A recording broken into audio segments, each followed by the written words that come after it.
Hey everybody, happy hump day. You used to hear people say that a lot when we were all working regular schedules and everything was normal, but man, things have changed. But I thought I'd throw that out there just to remind you that one day we're going to get back to going to work Monday through Friday, and things will be back to what the new normal be. But the one consistent thing is that we are followers of Jesus and we're reading His Word. And so today in our New Testament reading plan, we are in 2 Corinthians chapter 5. And I love this chapter.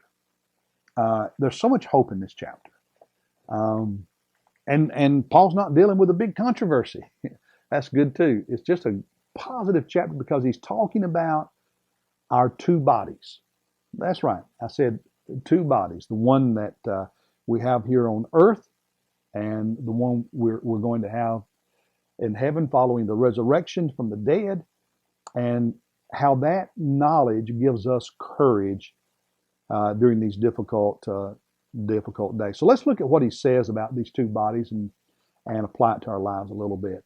First, let's talk about the earthly body. If you look at verse 1 of 2 Corinthians chapter 5, he says, "For we know that if the earthly tent," that's a way of referring to our body, it's earthly and it's a tent. The body's not really you. The real you is your soul that lives within that body, that lives in that tent. He says, this earthly tent, this flesh, this body, is our house. Okay, this is our house here in this life.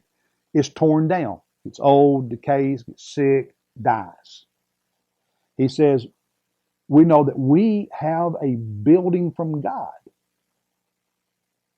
a house not made with hands, eternal in the heavens. That our house, our tent, our body, after we die, after the resurrection, in heaven is one that God makes especially for us, and it is eternal. He goes on in verse 2, "For indeed in this house, this earthly body, we groan." Yeah. Every time you get sick, every time you get hurt, you groan. Cancer, all those disease, our body groaning. And he says part of that groaning is in verse 2, longing to be clothed with our dwelling from heaven. Every time something makes us hurt, it's a reminder that we have a better body in the future and that we can't wait until we are clothed with that body, with that dwelling, with that house. In verse 3, "Inasmuch as we, having put it on, will not be found naked." In other words, in heaven, you're not going to be a soul without a body. You're going to have a spiritual body for eternity, okay? Verse 4, "For indeed, while we are in this tent, this earthly body, we groan, being burdened." Yeah. And during COVID-19 and, having to stay home and worried about, will I get the virus? We groan, we're burdened because we do not want to be unclothed, but clothed. We don't want to be just a soul in heaven. We want to have a body there too, and we're going to. He said, this mortal fleshly body that dies will be swallowed up by life. And verse 5, "Now he who prepared us for this very purpose is God, who gave to us the Spirit, the Holy Spirit, as a pledge." In other words, when you become a follower of Jesus, the Holy Spirit comes and takes up residence in your life, lives within you, and the Spirit's presence in your life is God's pledge, God's promise, God's guarantee that there's more to come. That in heaven you're going to have more, you're going to have a new body, a different body. The Spirit of God in you is God's guarantee of what awaits you in the future. Some beautiful, beautiful truth there. And so Paul says, let me apply this. What does it mean for our everyday life? Well, verse 6, "Therefore, because of all this about the earthly body, the heavenly body, guaranteed because the Holy Spirit is in us." Verse 6, "Therefore, being always of good courage." Christians don't live in fear. We don't live intimidated by what might be.